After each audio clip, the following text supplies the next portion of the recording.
Hello dear students, welcome back to our channel. आज हम बात करेंगे disadvantages of MBBS in Russia के बारे में। एडवांटेजेस तो आपने बहुत सुने होंगे, बहुत सब फायदे हैं रशिया से एमबीबीएस करने के, लेकिन इसके साथ साथ बहुत से डिसएडवांटेजेस भी हैं शायद। तो पहला डिसएडवांटेज जो होता है एमबीबीएस इन रशिया का, डिसएडवांटेज बोले या फिर एक कंसर्न बोले जो एक पेरेंट्स का रहता है, वो है weather, the climate conditions in Russia. कहते हैं रशिया में सर्दी बहुत पड़ती है, the weather is very very harsh of Russia. तो मनीष जी क्या कहेंगे आप इसके बारे में? मैम आपने सही बोला, क्लाइमेट वहाँ पे कोल्ड है, बट देखिए ठंड देश है, ठीक है, सभी लोग जानते हैं कि रशिया जो है कोल्ड कंट्री है, बट उसके अनुसार वहाँ का गवर्नमेंट जो है उसकी प्रॉपर प्रिपरेशन कर रखी है, ठीक है। जितने भी कवर्ड एरिया है, ढका हुआ जितना एरिया है, टोटल सेंटेड हीटेड होता है। हाँ, कुछ सिटी ऐसे हैं जहाँ पे कि माइनस में होती है, लेकिन कुछ सिटी ऐसे हैं जहाँ पे कि आप रह करके अच्छे से पढ़ाई करके पूरे अच्छे से कंप्लीट कर सकते हैं।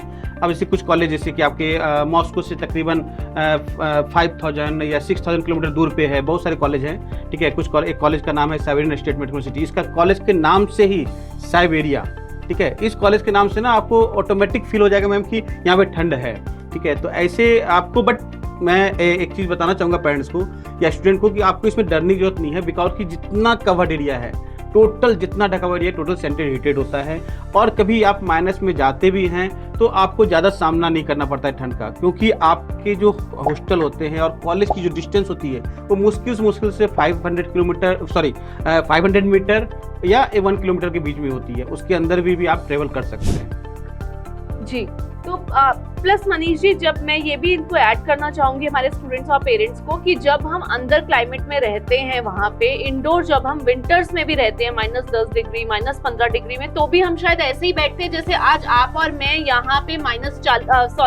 40 डिग्री में जैसे हम बैठकर बात कर रहे हैं। यस मैम, नॉर्मल वहाँ पे आपका जो रूम का टेम्परेचर होता है वो आपके बॉडी के अनुसार रहता है, ओके। यदि मान चलिए कि हम एग्जांपल लेते हैं -10 है बाहर, तो आपके अंदर का जो टेम्परेचर रहेगा वो अप्रॉक्स 25-20 के अप्रॉक्स में, प्लस में, माइनस नहीं, ये प्लस में रहेगा। और नॉर्मल ड्रेस में बच्चे रहते हैं, टी शर्ट पैंट, जो भी नॉर्मल ड्रेस में बच्चे वहाँ पे कंफर्ट रहते हैं, बिकॉज कि मैंने जैसे बताया वहाँ पे जो हीटर भी होता है ना, वो ऐसा नहीं कि आपकी इलेक्ट्रिक हीटर, हर फ्लोर पे आपको एक ऑयल, मतलब आपको गर्म वाटर की तरह जो है आपकी सप्लाई होती है, ओके। तो आपको उस हीटर में ना आपकी टेम्परेचर जो है नॉर्मल, ऐसा नहीं कि प्रॉपर आपको हीट लगेगा, वो आपका एनवायरनमेंट ही लगेगा कि नॉर्मल एनवायरनमेंट है।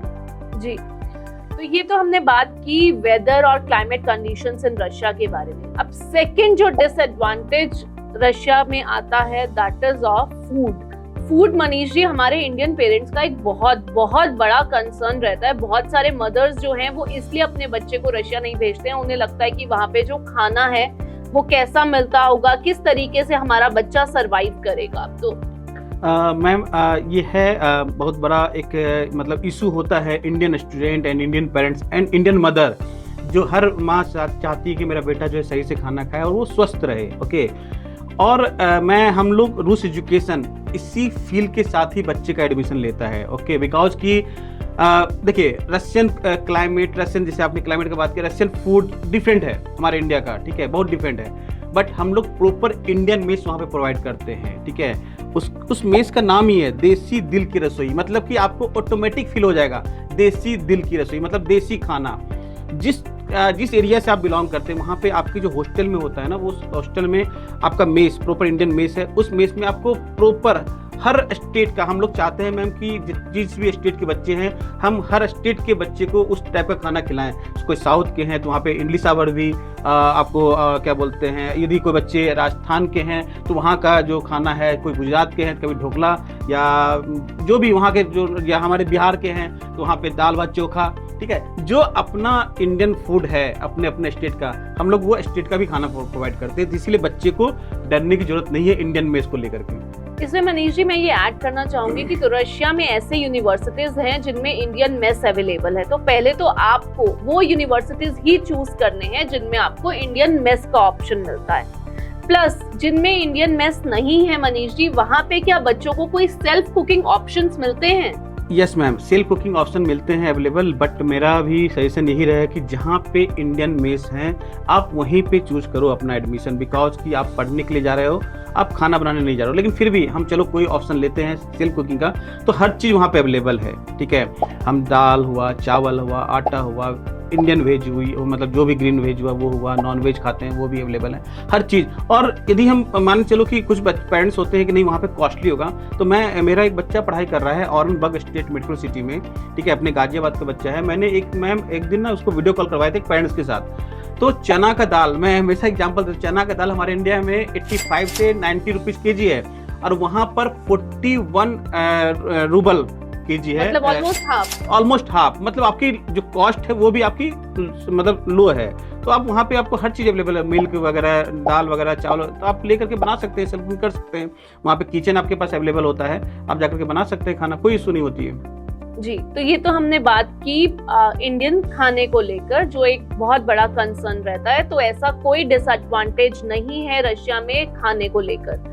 अब नेक्स्ट जो सबसे ज्यादा इंडिया में माना जाता है और जिस वजह से बहुत से स्टूडेंट्स और पेरेंट्स जो हैं वो रुक जाते हैं एडमिशन लेने से रशिया में, वो रहता है रशियन लैंग्वेज। लोगों को ऐसा लगता है कि अगर आप रशिया जा रहे हैं तो वहाँ पर सारी पढ़ाई जो है वो रशियन लैंग्वेज में होती है, सारे एग्जामिनेशंस जो हैं वो रशियन लैंग्वेज में कंडक्ट करवाए जाते हैं, प्लस वहाँ की जो पब्लिक है वो भी सिर्फ रशियन लैंग्वेज बोलती है। मैम ये 100% रॉन्ग है। जो भी आप लोग सुने हैं ये चीज़ें, ये 100% रॉन्ग है। रशिया में आज से बच्चे नहीं जा रहे हैं, जब से मैं भेज रहा हूँ तकरीबन 12 साल से वो तो जा ही रहे हैं, प्लस उससे पहले से बच्चे जा रहे हैं वहाँ पे रशिया में पढ़ने के लिए। और वहाँ पर जो एजुकेशन है आपकी फर्स्ट ईयर से लेकर 6 ईयर तक प्रॉपर आपकी एग्जामिनेशन हुई, आपकी थ्योरिकल हुई, ठीक है, आपका प्रैक्टिकल भी, मैं बोल रहा हूँ प्रैक्टिकल भी हुई, वो टोटल आपकी इंग्लिश लैंग्वेज में होती है, ठीक है। बट यदि लैंग्वेज का बात करते हैं, यदि मान चलो कि मैं जिस भी स्टेट से बिलोंग करता हूँ और हमें किसी और स्टेट में जाना है, ठीक है, हमें गुजरात जाना है या साउथ जाना है, तो हमें वहाँ का लोकल लैंग्वेज आना चाहिए, बिकॉज कि हम वहाँ पे घूमने के लिए जाते हैं या कभी हॉस्पिटल में जाते हैं, तो लैंग्वेज सीखना एक प्लस पॉइंट है, वो निगेटिव पॉइंट नहीं है। बट आपकी एजुकेशन जो है वो प्रॉपर इंग्लिश मीडियम में है, आपको रशियन लैंग्वेज में आपकी पढ़ाई नहीं होती है। प्रॉपर आपकी फैकल्टी प्रॉपर में वहाँ पे जो फैकल्टी वहाँ पे होते हैं ना, उनका भी जो है प्रॉपर इंग्लिश की मतलब आपकी एग्जाम होती है, वो उसमें वो क्वालिफाई करते हैं, तब आपको एजुकेशन प्रोवाइड करने आते हैं। तो इस तरह से वहाँ पे आपको कॉलेज मिलते हैं और फैकल्टी मिलती है जो कि प्रॉपर इंग्लिश में आपको मतलब एग्जाम कंडक्ट करते हैं। मैं इसमें कुछ चीजें ऐड करना चाहूंगी मनीष जी, लेकिन आज भी शायद रशिया में कुछ ऐसे यूनिवर्सिटीज हैं जिनमें बाइलैंग्वेज मीडियम में पढ़ाई होती है, that is 3 years Russian language, 3 years English language. तो हम सब स्टूडेंट से रिक्वेस्ट करेंगे कि आपको ध्यान से एक अच्छी ऑर्गेनाइजेशन की मदद से वही यूनिवर्सिटीज चूज करने हैं जहां पर 100% इंग्लिश मीडियम में पढ़ाई होती है, राइट। नेक्स्ट जो एक कंसर्न आता है, disadvantage of MBBS in Russia is that Russia में प्रैक्टिकल एक्सपोजर नहीं मिलता है। मैम ये भी यदि हम इस पे भी बात करें, ये 100% रॉन्ग है, ओके, बिकॉज की जो रशिया में जो एजुकेशन है थ्योरिकल के साथ साथ फर्स्ट ईयर से ही आपको प्रैक्टिकल, जो कि प्रॉपर डेड बॉडी पे आपकी प्रैक्टिकल कराई जाती है। और मैम वहाँ पे जो एजुकेशन सिस्टम है इतना अच्छा है कि आपकी एक क्लास में मिनिमम 10 बच्चे, मैक्सिमम 15 बच्चे का क्लास चलता है, ओके। और प्रैक्टिकल यदि क्लिनिकल का बात करें ना, तो मेरे उम्मीद से आपका क्लिनिकल जो है 4th ईयर से ही स्टार्ट हो जाता है, ओके। आप 4th ईयर में आपकी क्लासेस भी चलती है और साथ साथ हॉस्पिटल में आपको ड्यूटी भी देना होता है, ठीक है। तो ये 100% रॉन्ग है। साथ में क्या है कि देखिए एक्चुअली ये वही पेरेंट्स बोलते हैं या वही आपको सजेशन देते हैं जिनका एक्सपीरियंस उस कंट्री के साथ नहीं है, ओके। जिनके बच्चे वहाँ पढ़ाई कर रहे हैं, जो वहाँ से पढ़ करके आए, वो कभी भी इस चीज़ को नहीं बोलेंगे, बिकॉज कि एक मेडिकल का जो कोर्स होता है बिना क्लिनिकल पार्ट का और बिना प्रैक्टिकल का सक्सेस नहीं होता है, ठीक है। और रशिया बहुत पुरानी कंट्री है और बहुत पुराना कॉलेज वहाँ पे, बहुत ओल्ड कॉलेज है, वहाँ पे आपको 100% वहाँ पे क्लिनिकल पार्ट मिलती है। Okay, thank you Manish ji, ये चीजें हमारे स्टूडेंट्स को क्लियर करने के लिए। आगे बढ़ते हैं। एक और जो मेजर डिसएडवांटेज माना जाता है for MBBS in Russia is FMG passing ratio. Students और पेरेंट्स मतलब जाना भी चाहते हैं अगर रशिया, तो आस पड़ोस के लोग उन्हें रोक देते कि अरे भाई वहां से पढ़कर तो डॉक्टर बन ही नहीं सकते, यहाँ के इंडिया में एक लाइसेंसिंग एग्जाम होता है जो क्लियर नहीं होता है। Yes ma'am. बट इसमें भी जो है यदि मैं अपना एक्सपीरियंस बताऊं, मेरे भेजे हुए जो बच्चे हैं, और अभी यदि मैं अपना एरिया बात करूं बिहार का, बिहार के मैक्सिमम बच्चे, ठीक है, चाहे वो बिहार हो, गुजरात हो, दिल्ली हो, हर जगह से बच्चे गए हुए हैं। तो मतलब मैक्सिमम बच्चे का FMG एग्जाम क्लियर हुआ है। FMG foreign medical graduate examination, जो कि अब तब्दील हो गया है नेक्स्ट में, नेशनल एग्जिट टेस्ट में, ठीक है। और ये एग्जाम देखो, ऐसा नहीं कि आप मेडिकल का पढ़ाई कर रहे हो तो आपसे इंजीनियरिंग का क्वेश्चन नहीं किया जाएगा, ओके।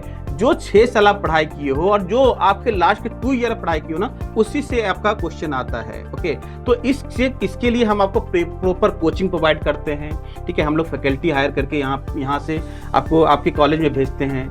जैसा कि मैम ने बताया, आपको वही कॉलेज चूज करना है जहाँ पे ये सभी चीज़ें मिलता हो, ठीक है। तो आपको फैकल्टी, इंडियन फैकल्टी वहाँ पे कोचिंग प्रोवाइड करती है। उसके साथ साथ मैम क्या है कि चलो हमारे इंडियन स्टूडेंट हैं तो हम लोग इंडियन बीमारियाँ, इंडियन मेडिसिन के बारे में इन्फॉर्मेशन दें। तो रूस एजुकेशन का जो है मैक्स हेल्थ केयर के साथ जो है टाई अप है, ठीक है। जब बच्चे छुट्टी के दौरान आते हैं इंडिया, तो 15 से 21 डेज का हम लोग ऑब्जर्व करवाते हैं, ताकि बच्चे को इंडियन मेडिसिन, इंडियन जो बीमारियां उसके बारे में नॉलेज हो। इसीलिए रूस एजुकेशन का अभी तक का मतलब जितने बच्चे हैं, सभी बच्चे FMG एग्जाम, मैक्सिमम बच्चे FMG एग्जाम क्लियर किए हुए हैं। थैंक यू मनीष जी, ये पॉइंट भी हमारे स्टूडेंट्स और पेरेंट्स को क्लियर करने के लिए। चलिए अब बढ़ते हैं last but not the least disadvantage of MBBS in Russia, that is MBBS in Russia is very costly. बहुत खर्चा आएगा, अरे बाहर जा रहे हो MBBS पढ़ने, बहुत एक्सपेंसेस होंगे आपके। तो नहीं मैम, देखिए रशिया एफोर्डेबल, ठीक है। देखिए एफोर्डेबल इसलिए है कि हम रिलेशन को लेके चलते हैं, ठीक है। जहाँ पे एक्चुअली इंडिया रशिया का रिलेशन ना बहुत ही घनिष्ठ रिलेशन है, ठीक है। और दूसरी चीज का बात करते हैं, महंगाई नहीं है वहाँ पे, ओके। अब देखिए ना, इंडियन रुपीज और रूबल ऑलमोस्ट बराबर है मैम, ओके। और यदि हम बात करें कि वहाँ पे आपको सबसे बड़ा पॉइंट क्या है कि गवर्नमेंट कॉलेज मिलता है। हमारे इंडिया में गवर्नमेंट कॉलेज की फी क्या है, तो आप माइंड में ऑटोमेटिक आप सेट करो कि हमारा गवर्नमेंट कॉलेज, हम रशिया में गवर्नमेंट कॉलेज में पढ़ाई कर रहे हैं, तो हमारा बजट गवर्नमेंट की तरह लगेगा, नॉट प्राइवेट की तरह। एफोर्डेबल फी आपके वहाँ पे टोटल जो कॉस्ट आती है, मिनिमम जो स्टार्ट है आपकी tuition fee, hostel accommodation and medical insurance, इन तीनों चीज को मिलाएंगे ना, तो मिनिमम बजट आपका स्टार्ट है अप्रॉक्स 12 to 15 लाख, ठीक है। इंक्लूडिंग एवरी, मतलब तीनों चीज को मिला करके फुल कोर्स का। तो आराम से एक मेडिकल कोर्स में आपका 15 लाख में यदि आपको पूरा कोर्स मिल रहा है, तो कहाँ महंगाई है। और ऐसा नहीं कि ये कम फी है तो खराब, वहाँ पे गवर्नमेंट कॉलेज है, मैं बार बार बोल रहा हूँ, रशियन गवर्नमेंट यूनिवर्सिटी आपको MBBS कोर्स प्रोवाइड करती है, तो एफोर्डेबल फी में आपको वहाँ पे एडमिशन मिल जाता है। प्लस मनीष जी, मैं इसमें कुछ चीजें ऐड करना चाहूंगी। ये जो लोग ये सुनते हैं कि अफोर्डेबल नहीं है, बहुत महंगा है, आपको 20-22 लाख रुपए बताया जाएगा, बहुत सी एजेंसीज हैं जो बताती हैं कि सपोज ये आप XYZ यूनिवर्सिटी जा रहे हैं, ठीक है जी, आपका जो खर्चा है 20-22 लाख रुपए आएगा टोटल, जिसमें ट्यूशन फी, हॉस्टल का खर्चा और मेडिकल इंश्योरेंस रहेगा। बट वो आपको जब आपका टोटल कैलकुलेशन बताते हैं, वो आपको आपके बजट में ये नहीं बताते हैं कि आपको वहाँ पे हर महीने खाना भी खाना है, आपको मेस में एनरोल करें या सेल्फ कुकिंग ऑप्शन ले, आपका खर्चा तो आएगा बेटा। नेक्स्ट चीज, वो आपको ये नहीं बताते हैं कि आप हर साल घर भी आएंगे अपनी वेकेशंस में, तो आपके फ्लाइट के एक्सपेंसेस भी होते हैं। तो जब आप रूस एजुकेशन के काउंसलर से मिलते हैं, वो आपको एक एक एक्सपेंस पेपर पे नोट डाउन करके बताते हैं कि आपका फर्स्ट ईयर में ये एक्सपेंस आएगा, सेकंड टू सिक्स्थ ईयर आपके ये खर्चे हो सकते हैं, सो दैट पेरेंट पहले दिन से कैलकुलेट कर ले कि उनको कौन सी यूनिवर्सिटी उनके एक पॉकेट फ्रेंडली बजट में आती है। जी हाँ मैम, हमारा जो है जितने भी काउंसलर हैं रूस एजुकेशन के, एक्चुअली हम लोग ना कोई भी चीज को आपसे छिपा के नहीं रखेंगे, बिकॉज कि देखिए पैसे जो है पेरेंट्स को लगाना होता है और पैसे बहुत मेहनत से आता है, ठीक है। तो हम आपको टोटल A से लेकर Z तक का खर्च, मतलब कि आपकी रजिस्ट्रेशन से लेकर के टिल डिग्री तक की कंप्लीटेड का जो खर्च टोटल है, वो अप्रॉक्स बजट आपको शेयर करते हैं, और आपका जो बजट रहता है हम उसी बजट में आपको कॉलेज प्रोवाइड करते हैं। जी, तो ये तो हमने बातें की disadvantages of MBBS in Russia. इनको डिसएडवांटेजेस बोले या फिर मिथ्स बोले कि रशिया में MBBS अगर करने जा रहे हैं तो नहीं, रुक जाइए, ये रीजंस है, इनकी वजह से आपको नहीं जाना चाहिए। तो मनीष जी ने हमारे इस वीडियो में क्लियर किया कि नहीं, इनके ये ऑप्शंस हैं, ये सिर्फ एक बातें हैं जो सच नहीं है, फैक्ट्स कुछ और हैं। अगर आप ये वीडियो देख रहे हैं और आप अगर डिसीजन लेने से रुक रहे हैं to study MBBS in Russia, तो आप कमेंट सेक्शन में हमें भेज सकते हैं कि क्या वजह है, आपने क्या ऐसा सुना है। आपको सुनी हुई बातों पे विश्वास नहीं करना है, उनको आपको क्लियर करना है हमारे एक्सपर्ट्स के साथ। तो आप कमेंट सेक्शन में हमें भेज सकते हैं जो भी आपके मन में कंसर्न्स हैं related to MBBS in Russia, और हम उसका जरूर जवाब देंगे और कोशिश करेंगे कि हम नेक्स्ट वीडियो आपके उन्हीं कंसर्न्स पे बताएं। यस मैम, आपने सही बोला।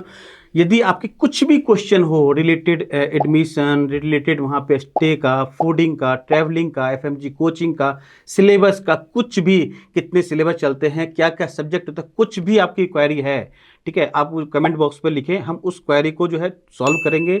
और यदि आप हमसे कांटेक्ट करना चाहते हैं तो रूस एजुकेशन का जो टोल फ्री नंबर है 180085 5 3 and 8, इस पर कॉल करके भी जो है आप अपना इंक्वायरी को सॉल्व कर सकते हैं। Thank you. Thank you.